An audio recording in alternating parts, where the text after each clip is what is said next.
Bueno, pues lo acaban de ver, Félix Salvo estuvo este martes en Calamocha y nosotros no hemos querido perder la oportunidad de hablar con él. Por eso esta semana hemos invitado a Calamocha Noticias precisamente a Félix Salvo. Bienvenido y muchas gracias por estar aquí con nosotros. Muchas gracias esta semana. Bueno, Félix, viniste a Calamocha para hacer un espectáculo de cuentacuentos, por un lado para un público más bien infantil y por otro también para hacer un espectáculo de adultos. ¿Cómo empiezas tú en este mundo de cuentacuentos? Pues mira, empiezo a utilizar el cuento, yo soy animador sociocultural, es la primera titulación que yo termino, y entonces empiezo a trabajar con grupos de chavales, y utilizo el cuento como una herramienta más, como el juego, la canción, un recurso de animación, ¿no? Entonces, que había que esperar al autobús, pues les contabas un cuento, que era un grupo revoltoso, les contabas un cuento de miedo para que se tranquilizaran o te dejaran dormir un poco tranquilo, ¿no? Hasta que cuento por primera vez para público adulto. Cuando me enfrento a un grupo de adultos que se desconocen entre ellos y que se dejan abandonar por la voz de un desconocido, que es la mía, pues me parece algo totalmente fascinante, ¿no? Y a partir de ahí, pues empiezo a contar, a prepararme más repertorio y a centrarme un poco, sobre todo para adultos, que es lo que más me fascinó, y hasta que lo conseguí convertir en mi profesión, en mi oficio. ¿Cómo fue esa primera experiencia con el público adulto? Bueno, yo entonces formaba parte de un grupo, el Grupo Albo, éramos 3 en aquella época, y lo vivimos con mucha tensión, mucho nerviosismo. Era algo, estamos hablando del año 94, entonces era algo realmente novedoso. Fue en una plaza muy chiquitita de Alicante, que era donde yo vivía en aquella época, del casco antiguo de Alicante. Y fue algo raro, porque un vecino no le habían informado que se iba a hacer actividad, no le sentó muy bien, puso el volumen de la tele a todo meter, estaba viendo un western, nosotros tuvimos que pelear con nuestros nervios por digamos, el estreno como narradores, ¿no? Y aquellos pegando gritos y disparos y flechas, pero surgió bien, nos gustó ese juego de tensión, de humor, de risa inesperada y también de la convulsión emocional que puede producir la palabra, y yo me enamoré de eso. Menuda situación para estrenarse, ¿no? Pues sí, la verdad es que sí. Llevas, por lo tanto, casi 25 años ejerciendo este oficio, no sé si de cuentacuentos, de narrador de historias, de narrador oral, ¿cómo prefieres llamarlo tú? Bueno, mira, lo de cuentacuentos lo que pasa es que se vincula mucho a la infancia, ¿no? Tú dices, voy a un cuentacuentos y ya te imaginas que van a ir niños pequeños, especialmente muy pequeños, y que probablemente en el escenario haya más cosas que una persona, ¿no? Más que un narrador, una narradora. Suele haber un decorado, te imaginas a veces incluso globos, o que la persona que va a contar la historia vaya disfrazada o vaya vestida de algún personaje. Y mi trabajo se centra en la palabra, ¿no? Entonces, como trabajo principalmente con público de secundaria y principalmente adultos, pues me gusta más quizá la palabra narrador o contador de historias, porque en realidad es lo que soy. Y cuentacuentos es un término como muy, ¿sabes?, que repite lo que estás haciendo. Es como un arreglanchufes, ¿no? Para eso está el electricista, no es un arreglanchufes. Pero bueno, que me da igual, a mí mientras me llamen, me da un poco igual cómo me llamen, la verdad. ¿Cómo conseguiste hacer de esto tu profesión?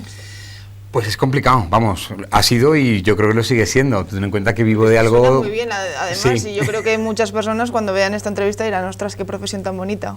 Pues sí, porque viajas mucho, es algo muy creativo, estás trabajando con gente, provocas emociones, haces que la gente se ría, haces que la gente mantenga silencios así un poco constreñidos emocionalmente, ¿no? O emocionados, pero también provocas muchas cosas, entonces me parece muy... Yo vengo de la rama de la intervención social, porque soy educador social también, entonces pues vengo de esa rama y me gusta mucho trabajar con gente y bueno, pues poco a poco me di cuenta del valor de las historias, de la capacidad de la palabra, de la capacidad de emocionar solo con la palabra, de conectar, de las ganas de escuchar de la gente también y de dejarse llevar y conseguir eso, que un adulto, una persona adulta desconecte de todo el ruido que llevamos en nuestras vidas durante una hora y cuarto, una hora y media, y eso, se deje llevar, se ría, se asuste, se emocione, acabe a veces con las lágrimas en los ojos.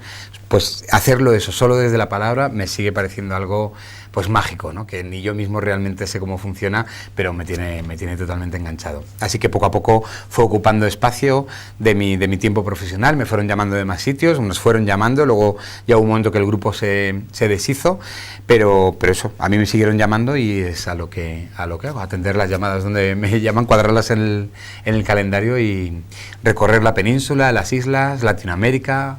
Entonces este oficio me ha llevado a lugares donde yo creo que nunca hubiera ido con cualquier otro oficio, ¿no? Precisamente te quería preguntar por eso, porque no solamente te has limitado a la zona de Valencia de la que procedes, ni a la península ibérica, sino que incluso has cruzado el charco con esta profesión. Sí, bueno, y también he ido a lugares de Europa a través del Instituto Cervantes, ¿no? Que sabes que está haciendo una labor muy importante de difusión de nuestro idioma. Pues sí, te empiezan a llamar. En Latinoamérica la verdad es que el movimiento de la narración oral, de los cuenteros que llaman allí, está muy vivo, es una sociedad mucho más oral aún. Allí paralizan la universidad, o sea, allí te recibe el rector, cuentas ante 500, 800, 1200 personas que son alumnado, es profesorado de la universidad, ¿sabes? Eso aquí es un poco impensable.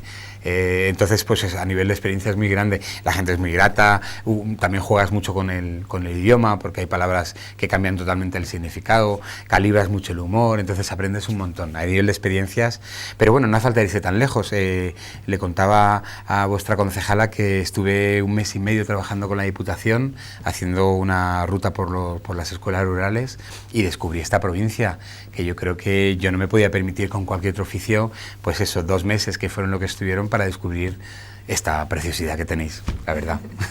Félix, veo que te centras mucho en la palabra. ¿Cómo de importante es la escenografía? A lo mejor no tiene ninguna importancia. Sí que es importante, pero fíjate, yo utilizo, en Yallerías, por ejemplo, utilizo una silla y no tiene ningún sentido dentro de la historia que se mueve en escena, ¿no? A mí me gusta mucho utilizar la palabra como único elemento por reivindicar su valor, ¿no? Yo creo que vivimos en una sociedad donde la palabra se ha devaluado mucho por el mal uso que ha hecho la gente, pues, que suele hablar, pues desde la política, por ejemplo, han devaluado palabras que yo creo que socialmente eran importantes, ¿no? Solidaridad, yo creo que es una palabra que ha perdido mucho peso por el mal uso que se le ha dado, ¿no? Pues como es, hay 1000 ejemplos, ¿no?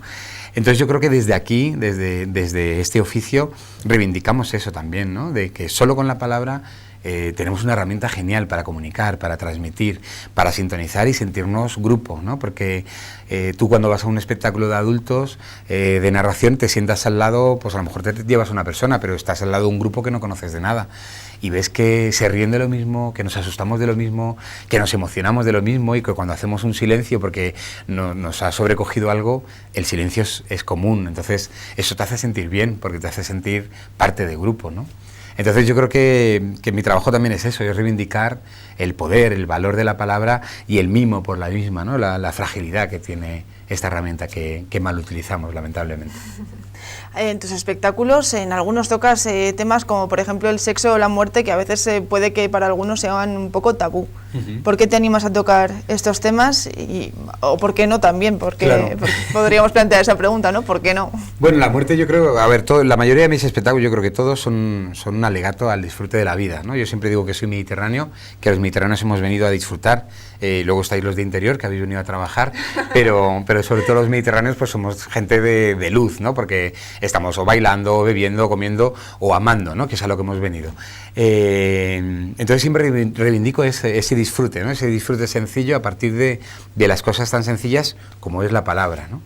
Entonces la muerte forma parte de la propia vida y bueno, es un tabú, pues me gusta jugar con ello porque tiro mucho del humor, de lo que es el humor, pero también me gusta pasear al público por distintas emociones, ¿no? Sobrecogerlo, acercarlo a sus propios abismos, ¿no? A los abismos que todos guardamos y que no son comunes, que no hablamos, ¿no? Entonces, pero los tenemos. Entonces me gusta mucho pues invitar a que cada uno se asome a sus propios balcones de vacío y jugar con todo eso, porque lo que buscas un poco es convulsionar a las personas emocionalmente. También por la sociedad en la que vivimos y de la manera en la que nos movemos, pues tenemos como unas caretas, ¿no? Emocionales, y salirnos de ahí a veces nos cuesta, pero yo creo que somos mucho más ricos a nivel emocional.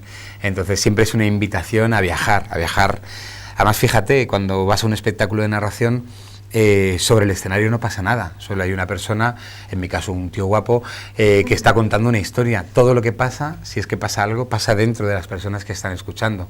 Es un efecto muy parecido al de la lectura, ¿no? Tú cuando estás leyendo en el libro no está pasando nada, está pasando todo dentro de ti. Por eso la reacción es mucho más intensa, ¿no? Porque tú cuando te habla de un paisaje estás generando el paisaje, es en realidad el realizador, el director, el decorador, de todo, haces el casting, o sea, dibujas los personajes en base a unas características que te va marcando el libro. Desde la oralidad es lo mismo, o sea, tú lo que haces es pincelar y cada persona va en su interior, en su imaginario, desarrollando todo. De hecho hay un momento mágico que a mí es el que me tiene enganchado, que es cuando notas que la gente te está mirando pero no te está viendo la historia que tú estás contando, ¿no? Y a mí me encantaría porque seguro que son paisajes, son construcciones, son personajes totalmente distintos a los que yo veo cuando estoy contando la historia. Me encantaría que al salir del espacio donde se haya dado el espectáculo, pues pudieran poner la mano en algún sitio y volcar toda esa película para yo poder visionarla después, ¿no? Pero para eso luego, a mí me gusta también eso, ver que la gente va comentando y hay algunos espectáculos que te evocan cosas que tú has vivido y acabas comentándolas pues de camino del teatro o de la Casa de la Cultura o la biblioteca a tu casa, acabas pues comunicando todo eso, ¿no? ¿Cómo afrontas los espectáculos cuando son para un público infantil y cuando son para un público adulto? ¿Qué diferencias hay? Bueno, yo para el público infantil normalmente siempre utilizo historias que están escritas, ¿no? Yo para el público infantil solo tengo un libro, un álbum ilustrado, pero todo lo demás que tengo escrito es para público adulto. Entonces utilizo muchos álbumes ilustrados porque para mí la narración es la mejor herramienta para animar a leer, ¿no? Yo creo que seduce muy bien hacia el objeto. Entonces siempre me gusta llevar libros, enseñarlos, contarlos mientras voy enseñando. A veces me gusta decirles, este libro es genial, les enseño un par de dibujos, digo, pero esto no lo voy a contar, y lo dejas ahí, les da mucho coraje, pero ¿qué consigues con eso? Pues que quieran ver el libro, ¿no? Entonces ya seduces hacia el objeto y provocas el primer paso de la animación lectora, que es el acercamiento al libro. Entonces el repertorio lo monto pues a partir de libros, ¿no? A partir de álbumes ilustrados. Esto pues toda primaria podríamos decir, incluso algo de secundaria. Pero luego para adultos me gusta más que sea como más desnudo, ¿no? Entonces son más historias mías, prácticamente todo mi repertorio para adultos es mío. Y son historias que al final acaban siendo muy cercanas porque hablan desde lo sencillo, suelen ser personas muy sencillas, suelen ser personas, algunos personajes son muy solitarios, ¿no? Y desde esa soledad, no es una soledad empobrecida, que va, es una soledad muy rica porque son conscientes de su soledad, pero tienen sus argumentos, ¿no? O saben a qué se debe esa soledad, y yo creo que todo el mundo a lo largo de su vida ha tenido esos momentos de soledad, ¿no? Hay espectáculos que hablan, pues eso, de la relación de los padres y los hijos, o de los amores, son cosas muy cercanas, a pesar de que tú de entrada no tengas nada que ver con ese personaje, a lo largo de la historia, pues llega un momento que te sientes identificado por una cosa o por otra, y eso ayuda a conectar emocionalmente y a sumergirse en ello, claro. Estamos hablando mucho de espectáculos, pero no tenemos que olvidar tu faceta de escritor. Sí que hablábamos de que los cuentos, siempre que hablamos de cuentos solemos pensar más bien en el público infantil, pero también hay cuentos para adultos, y un ejemplo es Yayerías, que es el libro que he leído en el último mes, el Club de Lectura, y que es precisamente el que venías a tratar tú aquí con tu espectáculo. Yayerías es una serie de cuentos, si me equivoco me corriges por favor, que se basan, por decirlo de alguna manera, en el mundo rural, con lo cual muchas personas de aquí cuando los lean a lo mejor pues piensan en la casa de al lado o en el vecino o en el pueblo de al lado porque pueden haber pasado perfectamente en una zona como por ejemplo Calamocha, cualquiera de los pueblos que hay a su alrededor. Háblanos un poco de Yayerías, ¿por qué te inspiraste? ¿Cómo te inspiraste? ¿Qué te llevó a escribir este libro? Bueno, Yayerías es un homenaje a las personas mayores, ¿no? De las personas mayores, a los abuelos, a las abuelas. En mi tierra, en Valencia, se le llama yayos y yayas. Entonces, todas las historias, el eje principal, no a veces el protagonista, pero sí el eje en torno al cual gira la historia, suele ser una persona mayor, una voz mayor, ¿no? Entonces, yo he trabajado mucho tiempo como animador en centros geriátricos, ¿no? Y me gustaba mucho, bueno, descubrí también la enfermedad de Alzheimer, me fascinó cómo una persona se puede transformar tanto con una enfermedad, cómo una enfermedad puede cambiar tanto a una persona. Y creo que es una devolución, ¿no? De todo lo que yo aprendí, de todo lo que yo crecí y al trabajar con las personas mayores. Yo creo que todas las vidas deben ser contadas, ¿no? Porque cada persona con sus vivencias tiene un montón de cosas que aportar, y nuestra sociedad lamentablemente, antiguamente sí, se veneraba mucho a las voces mayores, eran las voces sabias, pero esta prisa y esta locura en la que nos hemos metido hace muchas veces dejarlos de lado, ¿no? Entonces yo creo que este libro conecta muy bien con las personas mayores, pero también conecta bien con la gente joven, porque está hablando al final de las cosas de la vida, ¿no? De la amistad, del amor, de los miedos, ¿no? De una guerra que partió esta tierra en dos mitades y que aún andamos a rastras y bueno, la gente joven también conecta porque habla desde personajes muy cercanos. Yo creo que son historias muy comprensibles. A mí el término de escritor me queda muy grande, ¿no? Yo creo que soy un creador de historias, las historias las creo creo para ser escuchadas. De hecho, cuando me pongo a escribir, yo creo que es una literatura muy fácil, es muy asequible, es muy oral. Entonces son libros que se leen muy rápido. Hay gente que les gusta, porque hay algunas historias que poseen una intensidad que se la dan ellos como lectores. Yo no, como escritor no digo nada, pero planteo una historia, ¿no? Entonces, bueno, yo creo que es eso, desde la cercanía emocional, cuando conectas. Y luego reivindicar la vida en el pueblo, claro que sí. Yo he sido un pueblo muy pequeño de la provincia de Valencia y reivindicar esa vida, ¿no? Esa vida sin tiempo, esos abuelos, no los abuelos ahora que tienen que llevar a los críos al cole, luego recogerlos y luego no sé, no. El abuelo de antes, que tenía toda la tarde para ti, ¿no? Para ti como nieto, pues tenía toda la tarde y no le importaba estar contigo y te tenía ahí entretenido con cualquier cosa cuando tenía que hacer algo, pero estaba ahí, ¿no? Y yo creo que eso lo estamos perdiendo y es calidad de vida, al fin y al cabo. ¿Te has inspirado en alguna persona real o simplemente has dejado que tu imaginación te llevase...? Pues la mayoría de mis historias tienen algo de real, yo creo que todas, ¿no? Siempre parto de algún hecho real, lo que pasa es que a veces lo fabulo mucho, a veces por respeto a las personas que aparecen, claro, y a veces porque para generar esa tensión durante tanto tiempo a lo largo del espectáculo tienes que jugar con otros elementos, ¿no? Pero el punto de partida normalmente siempre es algo real, sí. Lo que pasa es que a veces pues hay historias que a mí crearlas me cuesta bastante tiempo y hay otras que salen solas. Eso también va a depender un poco de cómo esté yo y del tipo de historia y todo eso. ¿Y qué te animó a escribir? Me animó a escribir pues porque la gente lo pedía, ¿no? Querían quedarse con algo, poder acceder a las historias después. De hecho, de lo que hay escrito a lo que luego hay sobre el escenario no tiene nada que ver. O sea, está el germen y está la esencia, pero el lenguaje es totalmente distinto porque los libros son para ser leídos, no para ser escuchados. Y la oralidad es viva, ¿no? Entonces, como están dentro de mí las historias y a mí tienen sitio, están holgadas, entonces van cambiando conforme yo también pues me entretengo en unas cosas, me entretengo en otras.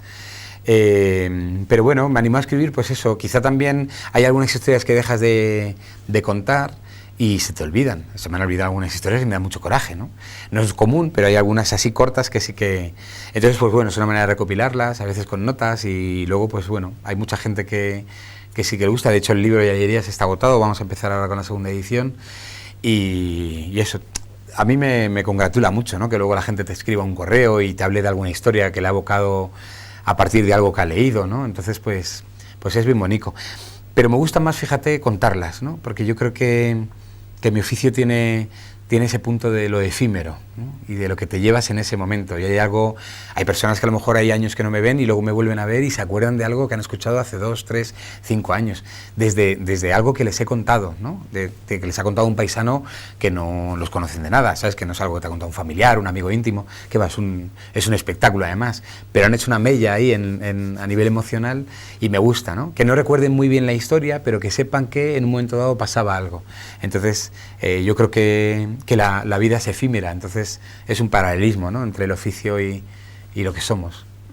¿Hay algún tema que te gustase tratar en un futuro en los cuentos? ¿Alguna cosa que te quede por contar o algún cuento que conozcas que quieras poner sobre las tablas? Bueno, yo siempre estoy trabajando 2 espectáculos a la vez, siempre estoy creando 2 espectáculos y luego hago normalmente, estreno un espectáculo anual, un año para teatros y un año para aforo pequeño, digamos, ¿no? Que es un poco, Yallerías es un poco, no lleva diseño de iluminación, no lleva nada más que una silla de escenografía, ¿no? Luego hay otros espectáculos donde llevo algo más, tampoco mucho más, porque ya te he dicho que me gusta centrarlo todo en la palabra. Llevo a veces escenografía porque a los programadores de teatro les da pánico contratar a un artista solo sobre el escenario, a no ser que sea alguien conocido o alguien muy consagrado, pues un paisano solo en un escenario parece que se lo va a comer, entonces les da como mucho reparo. Entonces llevas algo, te apoyas también en las luces que te pueden generar unas atmósferas muy, muy apropiadas, ¿no?